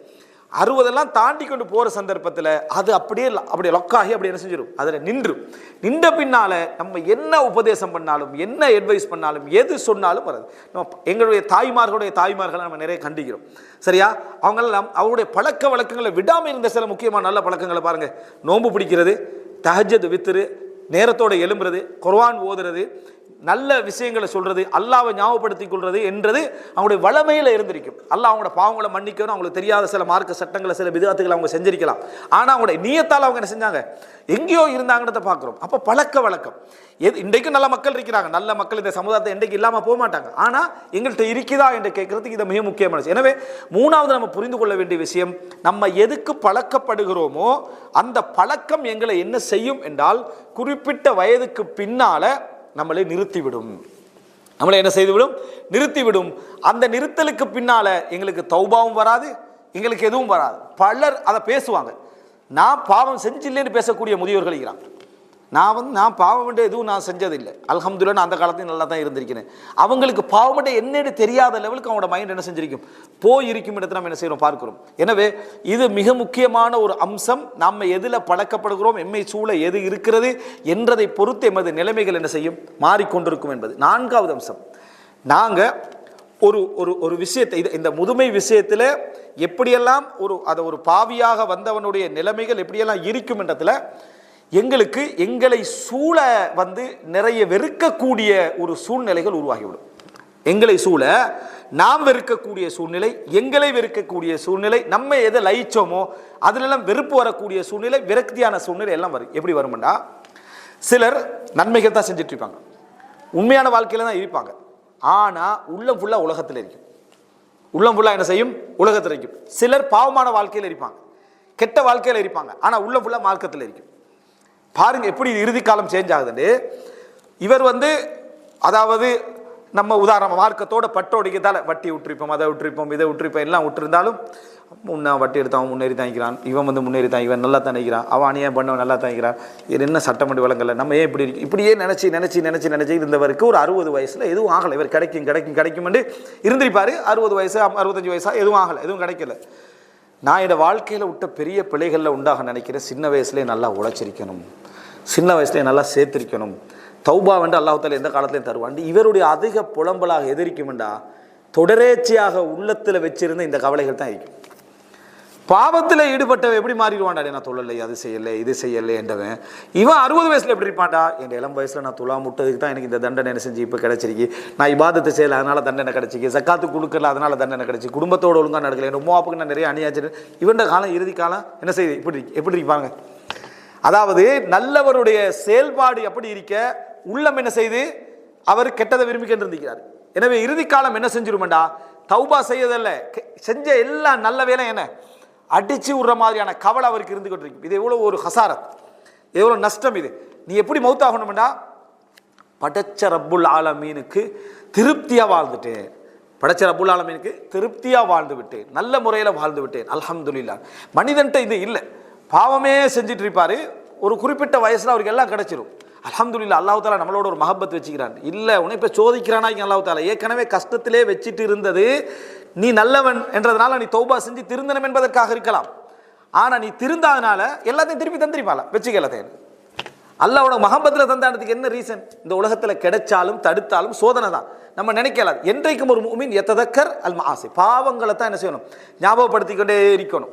அல்லாஹ் தஆலா இறுதி காலத்தில் இப்போ 2 தலைகீழா பெறட்டானா இல்லையா, இப்படி தலைகீழ் ஆப்போ இப்படி இருந்த மனிதருக்கு. அதனால தான் ஹதீஸ்ல பார்க்கிறோம், கதரை பத்தி சொல்லப்படுது என்ன, ஒரு மனிதன் நல்லவராக இருப்பாரு, ஃபீமா யப்துல் இன்னாஸ், மக்களுக்கு விளங்குறதுல. ஆனா இறுதி காலம் சொர்க்கத்துக்கு அவருக்கு ஒரு சான்று இருக்கிற டைம்ல அவர் நரகவாதியான செய்வார், மாறுவார். இன்னொருத்தர் மக்களுக்கு விளங்குற சந்தர்ப்பத்தில் விளங்குற மாதிரி பார்த்தா அவர் நரகவாதியா இருப்பார். இறுதி காலத்தில் அவர் சொர்க்கவாதியாக என்ன செஞ்சிருவார், மாறி விடுவார்னா உள்ளத்தை வச்சு தான் அல்லாஹ்வுடைய தீர்ப்பு என்ன செய்யும், இருக்கும். எனவே நல்லது நம்ம செய்கிற சந்தர்ப்பத்தில், நல்ல அமல்களில் ஈடுபடுற சந்தர்ப்பத்தில் அது உண்மையான விருப்பத்தோடு செய்யணும், உண்மையான மஹப்பத்தோடு செய்யணும். வெறுத்தே பழகிவிட்டோம் என்றால் நல்லதை செய்யாமலும் அதை நல்லதை விரும்பாமலும் செய்கிறோம், நல்லவர்களை விரும்பாமலும் செய்கிறோம். சரியா, இந்த மாதிரி செஞ்சு நம்ம பழகிட்டோம்டா இறுதி காலம் என்ன செய்யும்டா, நமக்கு வேறு மாதிரியான அந்த எண்ணங்களுக்குரிய தண்டனை போல் அது என்ன செய்யும். அதனால தான் இன்னமல் அமாலு பில் ஹவாத்தீம், அமல்கள் எல்லாம் எதை வச்சு முடிவு, இறுதி காலத்தை வச்சு மட்டும்தான். ஒருவர் ஆரம்பத்தில் சாபிகூன்களுடைய அமல்களை செஞ்சுட்டு இருப்பார், முந்தியவர்களுடைய அமல்களை, இறுதி காலம் ஃபாசிகூன்கள் லிஸ்ட்ல அவர் என்ன செய்வார், இருப்பார். இப்போ நபித்தோழர்களை யாரை நம்ம எடுத்துக்கிட்டாலும் 40-50 வயசுக்கு பிறகு இஸ்லாத்துக்கு வந்தவங்க. ஆரம்ப காலமெல்லாம் என்ன சிறுக்கும் குஃபுரும் பாவங்களும். இறுதி காலத்தில் யாரவங்க, அஸ்ஸாபிகூன் முந்தியவர்கள். அவர்கள் முந்தியவர்கள்ன்ற பெயரோடு என்ன செய்யறாங்க, மரணிக்கிறார்கள் என்பதை நம்ம என்ன செய்யறோம் பார்க்கிறோம். அதே நேரம் சஹாபாக்கட காலத்துக்கு புறவு வந்த மக்கள்ல பிறந்ததே இஸ்லாத்துல, ஆனால் இஸ்லாத்தை விட்டு வெளியேற முர்த்ததுகளாக என்ன செஞ்சாங்க? மரணித்த மக்களை நம்ம என்ன செய்கிறோம்? சில மக்களை பார்க்குறோம் வரலாற்றில். எனவே நான்காவது நம்ம தெரிந்து கொள்ள வேண்டிய மிக முக்கியமான விஷயம், நம்ம விரும்புதலில் கூட பாவத்தை விரும்பியவர்களாக என்றைக்கு என்ன செஞ்சிடக்கூடாது? இருந்துடக்கூடாது. அதே போல நன்மைகளில் கூட, அதாவது நம்ம அதை வெறுத்தவர்களாக என்றைக்கு என்ன செஞ்சிடக்கூடாது? இருந்துடக்கூடாது. எல்லாமே இப்படி இருந்தால் மட்டும்தான் இறுதி காலத்தில் பலருடைய கவலை, நீங்கள் இதை கேட்டிருப்பீங்க இந்த கவலை, சரியா? இந்த கவலைகள் மாறி நிற்கிறத பார்க்குறோம். அப்போ அவரோடு உள்ள பிள்ளைகளெல்லாம் எப்படி ஆக்கிடுவார்னா, நீ உனக்கும் சேர்த்துக்கோ, என்னமோ உனக்கு சேர்க்காத மாதிரியே அட்வைஸ் பண்ணுவார், சரியா? உனக்கும் சேர்த்துக்கோ, உன்னோட எதிர்காலத்தை பார்த்துக்கோ. இந்த மார்க்கம்னு என்ன செஞ்சிடாது? அலைஞ்சிடா. இவருடைய நசீஹத் யார்ட? 30 வருஷம் மார்க்கத்தில் இருந்தோடைய நசீஹத், 40 வருஷம் மார்க்கத்தில் இருந்தவருடைய நசீஹத். பாவி என்ன செய்யறாரு தெரியுமா? மகனுக்கு, மகனே உலகம் என்று வாழ்ந்துடாத, இப்போ என்ன நிலைமை நீ என்ன செய்கிற பார்க்குற, தீனோடு இருந்துரு, நல்ல முறையில் பார்த்து. பொதுமகண்ட அட்வைஸ். இதில் உலமாக்கள் உட்பட பலர் இருக்கிறாங்க, விளங்கிட்டா? உலமாக்களும் இருக்கிறாங்க இதில். அப்போ நீ உனக்கு இல்மு கிடைச்சது அவருக்கு ஒரு சுமையா என்ன செஞ்சிருக்குது? இருந்திருக்குது. இல்மு கிடைச்சது ஒரு சுமதாக இருந்திருக்கு. நல்ல இபாதத்து வணக்கசாலிகள் இருக்கிறவங்க கடைசியில் மாறி போகிறதுக்கான காரணங்களில் இது ஒன்று என்பதை புரிஞ்சுக்கொள்ளும். 5வது சகோதரர்களே என்ன அப்படி என்று சொன்னால், ஒரு மனிதன் இந்த இளமை காலத்துடைய அநியாயங்கள் என்ற பகுதிகள், உலகத்தை அனுபவிக்கிற பகுதிகளில் தாராளமாக, அதாவது பாவங்கள் என்று பார்க்காம அவர் என்ன செஞ்சிருப்பார், எல்லாமே அவருக்கு கிடைச்சிக்கும். ஆனால் இறுதி காலத்தில் அல்லாஹ் அவருக்கு என்ன செஞ்சிருவான்டா, கிடைச்ச எல்லா இன்பங்களையும் துன்பங்களை மாற்றிடுவான். துன்பங்கள் வேற வழியால் இல்லை, எதை இன்பங்களாக அவர் அனுபவித்தாரோ, எதை இன்பங்களாக சுமந்தாரோ அதையே அல்லாஹ் தஆலா துன்பங்களை என்ன செய்வான்? மாற்றுவான். இது பாவிகளுடைய அந்த இறுதி கால பகுதியில் கிடைக்கக்கூடிய விஷயம். சில விஷயங்கள் ஹதீஸ்ல எப்படி வருதுன்னா, அவசரப்படுத்துவான் அல்லாஹ் தஆலா. தண்டனைகளை மறுமை நாளில், உதாரணமாக இரத்த உறவுகளை என்ன முறித்து விடுதல் என்பது மறுமை நாள் அவருக்கு தண்டனையும் இருக்கும். இந்த உலகத்தில் இறுதி கால பகுதியில் அவருக்கு என்ன செய்யும்? தண்டனையும் அதிக, இறுதி காலம் இடத்துல வரல, அவசரப்படுத்தி விடும். இறுதி காலம் அது தண்டனைக்கு வாய்ப்புகள் அதிகமான ஒரு காலமாக என்ன செய்யும்? மாறும். எனவே சில விஷயங்கள் நம்ம என்ன புரிந்து கொள்ளணும்டா, நமக்கு கிடைக்குது என்பதற்காக, சந்தர்ப்பம் என்பதற்காக, நமக்கு ஏலும் என்பதற்காக அந்த பாவங்களை ஆழ்ந்து சூழ்ந்து நம்ம அனுபவித்தல் என்பது நமக்கு திருப்பி ஒரு நாள் என்ன செய்யும்? அது கிடைக்க இருக்கிறது. அப்போ நம்ம வேதனைப்படுவோம் என்பதை புரிந்து கொள்ள வேண்டும். பொருளாதாரம், உதாரணமாக ஹராமான உழைப்பின் மூலம் நம்ம கிடைக்கக்கூடிய அந்த பொருளாதாரங்களில் பலருக்கு அநியாயம் செய்து, வட்டி எடுத்து, ஏமாற்றி, பொய் சொல்லி நம்ம வாழ்ந்திருப்போம். இதில் தௌபாவை நம்ம அலட்சியமாக இருந்திருப்போம். எவ்வளோ உபதேசங்கள் வந்தும் அதை கணக்கெடுக்காமல் இருந்திருப்போம். குறிப்பிட்ட 50 வயதுக்கு பிறகு நீ ஏன் இதை உழைச்சாயோ, எதனால் இதை சம்பாதிச்சாயோ, அதையே உனக்கு ஒன்றுமில்லாத மாதிரி அல்லாஹ் தஆலா இந்த உலகத்தில் என்ன செய்வான்? காட்டுவான். ஒன்றுமில்லாத போது அதை அல்லாஹ் தஆலா காட்டுவான். காட்டுனா என்ன? பிள்ளைகளுக்கு மத்தியில் அந்த சொத்துல சண்டை, பிள்ளைகளுக்கு மத்தியில் பலரை நம்ம எல்லாருக்கும் இந்த ரிசல்ட் என்று இல்லை. எவருக்கு இந்த உலகத்தில் ரிசல்ட் கிடைக்குதோ அவருக்கு கூட கொஞ்சம் ரஹ்மத்துக்கு நெருக்கம் தான், அவருக்கு கூட ரஹ்மத்து நெருக்கம் தான். ஏன் உணர்றதுக்கான ஒரு சந்தர்ப்பம் என்ன செய்யுது? கிடைக்குது. எவருக்கு கிடைக்கலையோ, உபை இப்னு சலூல் மாதிரி. ரசூலான மனைவிக்கு அவதூறு சொன்னவன் யாரு? உபை இப்னு சலூல். தொழுவிக்க போனது யாரு? அல்லாஹ்வுடைய தூதர். அவருக்கு அவதூறு சொன்னது யாரு? உபை இப்னு சலூல். தொழுகைக்கின்றது அல்லாஹ்வுடைய தூதர். எந்த தண்டனையும் இல்லை. ரசூலுல்லாஹோட மனைவிக்கு அவதூறு சொன்னவருக்கு மஸ்ஜிதுன் நபவி, அதாவது சொல்ல போனால் மஸ்ஜிதுன் நபவியுடைய இமாம் யாரு? ரசூலுல்லாஹ். தொழுவிக்க போறாங்க, அவர் ஃபேமிலிக்கு தான் அவதூறு என்ன செஞ்சு சொல்லி இருக்குது. அவர் தொழுவிக்க போறாரு, அவர் அந்த மாதிரி அடக்கப்படுறார். எந்த தண்டனையும் இல்லாத அமைப்பில் உபை இப்னு சலூல் என்ன செஞ்சிட்டார்? மரணித்து விட்டார். அப்படி என்ன நம்ம பயப்படணும்? அல்லாஹ் தஆலா தண்டனை என்ன கடுமையாக கொடுப்பதற்கு மறுமையில் என்ன செய்யறான்? சேர்த்து வைப்பதற்கான அடையாளம்.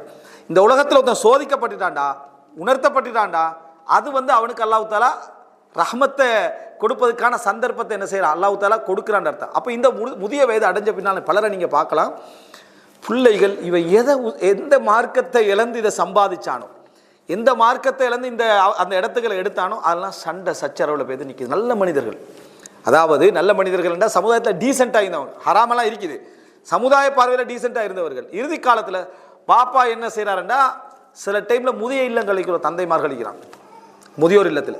இவர்கள் தான் முதியோர் இல்லத்தில். நீங்கள் என்ன எல்லாம் ஏழைகள் அல்ல, மகன் தான் பார்க்குறான். அவர் சம்பாதிச்ச சொத்தில் மகன் தான் பார்க்குறார். அவன் எல்லாம் கொண்டு வந்து கொடுக்குறான். என்னடான்னு பார்த்தா வீட்டில் வச்சா இவர் சரியான அலட்டி ஆகிக்கிறாருன்னு சொல்லி, எதற்காக நீ அல்லாஹ்வுடைய தீனெல்லாம் தூக்கி வீசி போட்டு செஞ்சாயோ அதன் மூலம் நீ தண்டிக்கப்படக்கூடிய ஒரு இடத்துக்கு கொண்டது இறுதி கால பகுதி என்ன செய்ய. அப்படின்னா பாவங்கள், நிரந்தர பாவங்கள் என்ன செய்யுதுண்டா, உண்ட உலகத்தில் உள்ள ஒரு நாளில் ஒரு பகுதி வாழ்க்கை இல்லாமக்கிறது. உண்ட நாளில் ஒரு பகுதி வாழ்க்கையை இல்லாமல் ஆக்கி விடுகிறது. ஹராமாக உழைக்காத மனிதர் எப்படி இருப்பார்டா, என் பிள்ளைகளுக்கு உழைச்சே நினைப்பாரு. ஆனால் அவர் கவலைப்படுறதுக்கு பெருசாக என்ன செய்யாது, நான் யாரையும் என்ன செய்யலை, அதாவது சுரண்டவில்லை, யாரிடத்திலும் திருடவில்லை, யாருக்கும் அநியாயம் செய்யவில்லை, யாரையும் ஏமாற்றவில்லை, யாருக்கும் பொய் சொல்லலை. அந்த நிம்மதி அவருக்கு என்ன செய்யும், இருந்து கொண்டு இருக்கும். கெட்டு போன ஒரு பிள்ளையாக இருந்தாலும் அவருக்கு ஒரு நிம்மதி இருக்கு. நான் பிள்ளைய ஒழுங்கா வளர்த்தேன், மார்க்கத்தை கொடுத்தேன், வழிகாட்டலை செஞ்சேன், சரியான இடங்களில் சேர்த்தேன், அதுக்கு பின்னால் நான் என்ன குற்றவாளியிலே என்று இருக்கும். ஆனால் இவருக்கு அப்படி இல்லை, வழி சேரும்.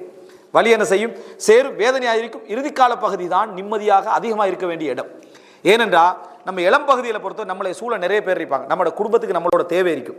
மனைவியாக இருக்கலாம், தந்தை அதை கணவனாக இருக்கலாம். நமது குடும்பத்துக்கு நமது தேவை இருக்கும், பிள்ளைகளுக்கு நம்மளோட தேவை இருக்கும், உறவுகளுக்கு சொந்தங்களுக்கு தேவை இருக்கும், நமது பேச்சில் அடுத்தவருக்கு ரசனை இருக்கும். அதனால் ஒன்று கொண்டு இருப்போம்.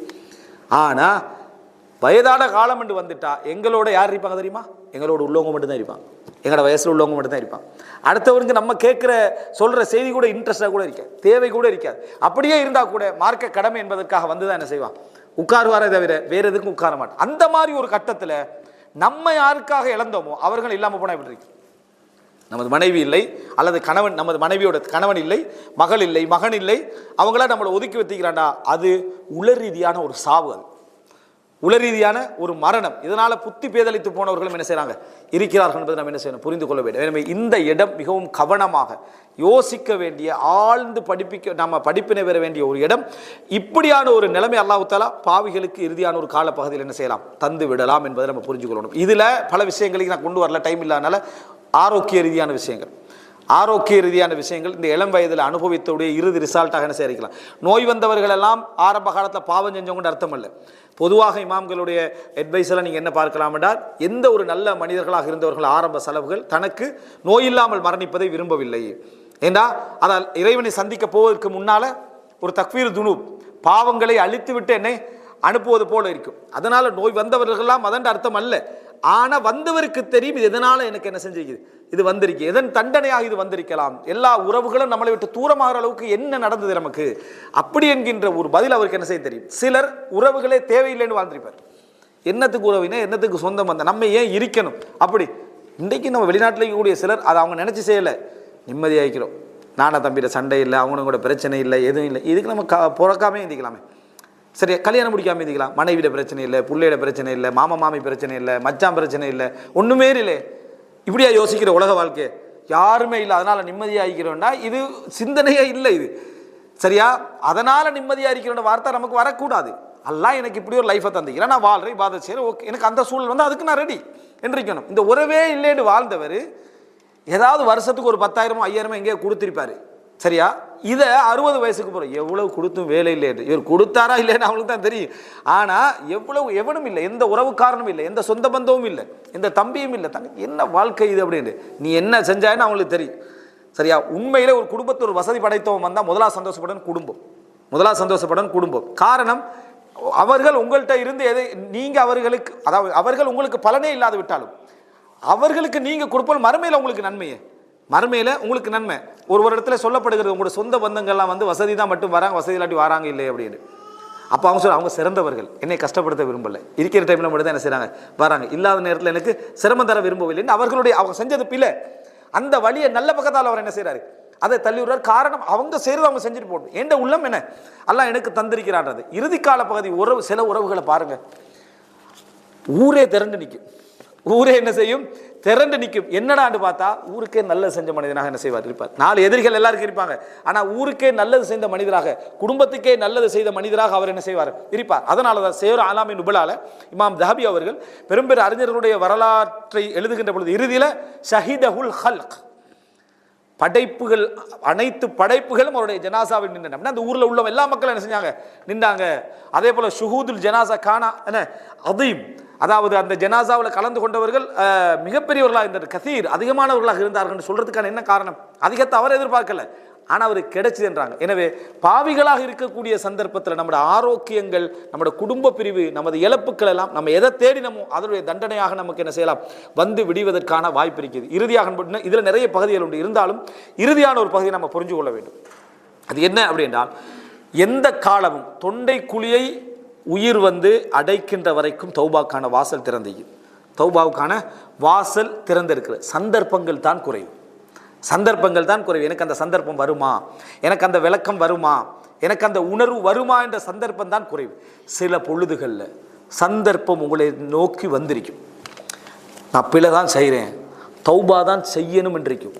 ஆனால் நீங்கள் உருவாக்கி விட்டவைகள், நீங்கள் சுமந்து கொண்டவைகள், உங்களுடைய தொடர்ச்சியான நடவடிக்கைகள் உங்களை தௌபா செய்ய விடாது. உங்களைய தௌபா செய்ய விட எவ்வளோ பெரிய பிரச்சனை, கௌரவம், அவமானம், சில சுமைகள், சில கடமைகள் உங்களை தௌபா செஞ்சு வெளியே வரையலாம் உங்களுக்கு அதிலிருந்து. அந்த அளவுக்கு சிக்கிட்டீங்கன்னா எப்படி இருக்கும்? ரசூலுல்லாஹ் சொல்கிறாங்க, ஒரு மனிதன் தௌபாவுக்கான சந்தர்ப்பத்திலேயே தீனிஹி, மார்க்கத்தில் ஒரு ஃபுஸ்ஹா, ஒரு இடைவெளியிலேயே இருந்து கட்டிருப்பான். மாலம் யுசிப் தமன் ஹராமன், ஹராமான ஒரு ரத்தத்தில் கை வைக்காத வரைக்கும், கொலை செய்யாத வரைக்கும். கொலை செஞ்சிட்டான்டா அவன் தன்னை சிக்கிக்கன்னு அர்த்தம். ஏண்டா அது இன்னொருத்தருடைய ஹக்கு, அந்த ஹக்கை எடுக்கல, எப்போ எடுக்கலாம்? மறுமையில தான் என்ன செய்யலாம், எடுக்கலாம் என்ற லெவலில் உள்ள ஒரு ஹக்கு உண்டு. அது இந்த மாதிரியான ஒரு சந்தர்ப்பம் அவனை தன்னையே தான் என்ன செய்யறான், இறுக்கிக் கொள்கிறான் அப்படின்னு. அதனால தான் ரசூலுல்லாஹ் சொல்றாங்க, ஒரு முனாஃபிக்குக்கும் ஒரு முஸ்லீமுக்கும் உதாரணம் வந்து, ஒருவர் கேடயம் போடுறார், களத்திலிருந்து இது வரைக்கும் கேடயம் போட்டிருக்காரு. கேடயத்தை அப்படி போட்டு அதுக்கு அடுத்ததான் என்ன செய்யணும், கை போடணும், அதுக்கு அடுத்து எல்லாம் போடணும். போட்டவர் ஒரு மூமினை பொறுத்த வரைக்கும் நன்மை செய்ய செய்ய அவனுடைய தாராளத்தன்மையின் காரணமாக, கொடுப்பதின் காரணமாக அது அப்படியே விரிவடைந்து விரிவடைந்து விரிவடைந்து இந்த விரல்களை கூட அது என்ன செஞ்சிடும், மூடிடும். அப்படின்னா என்ன, ஜிஹாது காலத்தில், யுத்த காலத்தில் இருக்கிற டைமில் அம்புகள் எய்யாத அளவுக்கு விரலை கூட அதை என்ன செஞ்சிடும், பாதுகாத்துடும். அதான் பாவங்களுடைய தண்டனையிலேருந்து நல்லா பாதுகாத்துருவான்.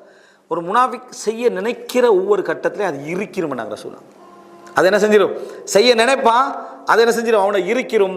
அவனுடைய ஒவ்வொரு சந்தர்ப்பத்தையும் அதை என்ன செஞ்சிடும், கண்ட்ரோலில் வச்சிடும், செய்யலாம் இருக்கும். காரணம், அவன் ஏற்படுத்தி கொண்ட சூழ்நிலைகளாக இருக்கலாம். நன்மையை செய்ய நினைச்சாலும் அபூ தாலிப் இஸ்லாத்துக்கு வருவதற்கான அத்தனை சந்தர்ப்பம் அவருக்கு இருந்துச்சு. ரசூலுல்லாஹி ஸல்லல்லாஹு அலைஹி வஸல்லம் அவர்களுக்கு பாதுகாப்பாக அவர் நின்றார்.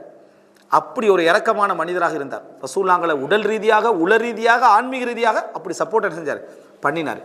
கடைசி நேரத்தில் போய் இஸ்லாத்தை ஏற்றுக்கொள்வதற்கான அத்தனை பிரச்சாரம் உலகத்தின் சிறந்த அழைப்பாளர் மூலம் கிடைக்குது. யார் மூலம்? முஹம்மது ஸல்லல்லாஹு அலைஹி வஸல்லம் மூலம் அந்த தஅவா கிடைக்குது. ஆனால் உங்களுடைய பழைய மார்க்கத்தை விட்டு செல்கிறீர்கள் என்று கேட்பதற்கு 4 பேரை பக்கத்தில் வச்சிருந்தார். அதை விட்டு செல்கிறீர்களா என்று கேட்பதற்கு 4 பேரை பக்கத்தில் வச்சிருந்தார். வசியத்து செய்வோன்னு நினைப்போம், சும்மா இதெல்லாம் அநியாயமாக உங்களோட பிள்ளைகளுடைய பிரச்சனைகள் எவ்வளோ இருக்கேண்டு, அதாவது நன்மை செய்தது அவருடைய விருப்பம். ஆனால் அதை எச்சரிக்கக்கூடிய 4 பேர் நம்ம பக்கத்தில் என்ன செஞ்சிருப்போம், நம்ம வைத்திருப்போம். நம்ம நன்மையிட பாதிக்க என்ன செய்ய மாட்டோம், போக மாட்டோம். அதை திசை திருப்பி எடுத்துகிட்டு போகிறதுக்குரிய உறவுகளை வளர்த்து வச்சிருப்போம். பாவங்களால், எங்களோட பெருமைகளால், அந்த எங்களையே வெறுமனே முகஸ்துதிக்கு பாராட்டக்கூடியவர்களை சூழ என்ன செஞ்சிருப்போம், வச்சிருப்போம். அவன் நல்லது என்ன செய்ய மாட்டான், சொல்லித்தர மாட்டான். எந்த அளவுக்கு அதை நினச்சி பாருங்க.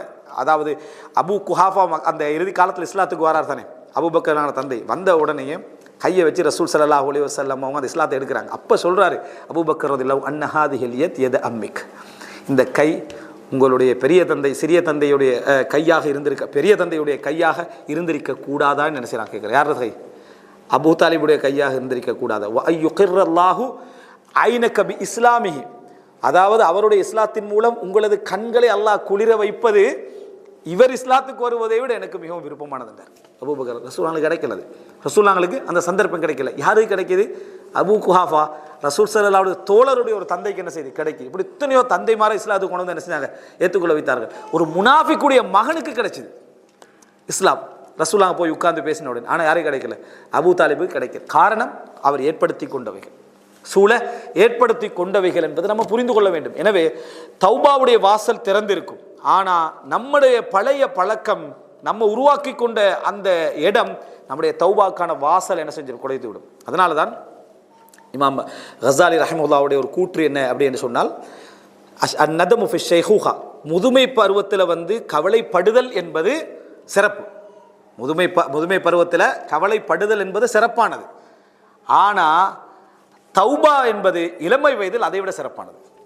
தௌபா என்பது அதை கவலைப்படுதலை விட முதுமை பருவத்தில் கவலைப்படுதல் சிறப்பு தானே, சும்மைக்கிறதை விட கவலைப்பட்டு தௌபா செய்கிற சிறப்பு. ஆனால் இளமை பருவத்தில் தௌபா என்பது அதை விட சிறப்பு. என்னதான் முதுமை பருவத்தில் நம்ம இந்த இளம் வயது காலத்தை பாவத்தில் கழிச்சிட்டு அமல் செய்து விட்டாலும், இளம் வயதிலிருந்து ஆரம்பித்தவனுக்கு ஈக்குவலான கூலி கிடைக்காது, ஈக்குவலான கூலி கிடைக்கவே கிடைக்காது. அதான் ஒரு செய்தியிலே வருகிறது, ஒரு ஷஹீத் சொர்க்கத்துக்கு போகிறார், ஒரு ஷஹீத் சொர்க்கத்துக்கு போகிறார். அதுக்கு பின்னால் அவரோடு இருந்த ஒரு மனிதர் 1 வருடம் 2 வருடங்களுக்கு பின்னால் என்ன செய்கிறாரு, அவர் கொஞ்சம் காலத்துக்கு பிறகு அவர் சொர்க்கம் போகிறார். ஆனால் அவருக்கு நன்மைகள் அவர் அதிகமாக அவர் இருக்கிறார். அப்போ கேட்கப்படுகிறது, அப்போ உனக்கு பின்னால் ஒரு வருஷம் அவர் வாழ்ந்தாரே, அதை அவருடைய நன்மைகள் என்ன செஞ்சுட்டு கூட்டி விட்டது, அவருடைய நன்மையை கூட்டி விட்டது என்ற செய்தி என்ன செய்யும் அவருக்கு சொல்லப்படும். இது போல நம்ம தெரிஞ்சுக்கணும், நம்முடைய இளம் வயசுலேயே நம்ம ஆரம்பித்தோம் வைங்களேன், இவருடைய தௌபாவும் இவருடைய நல்லமல்களும் இவருடைய நிலைப்பாடும் முதுமை வரைக்கும் போகிற நேரத்தில் இருக்கிற கூலி முதுமை பருவத்தில் அதாவது மட்டும் செய்த ஒரு மனிதருக்கு என்ன செய்யாது, அது இருக்காது. எனவே இரண்டு பேரும் ஒரு நாளும் சமமாக மாட்டார்கள். தௌபாவுடைய வாசல் என்பது எப்பொழுதுமே எங்களுக்கு என்ன செய்யுது, திறந்து தரப்பட்டிருக்குது. எல்லா வயதிலையும் நம்ம என்ன செய்யலாம், தௌபா தேடலாம்.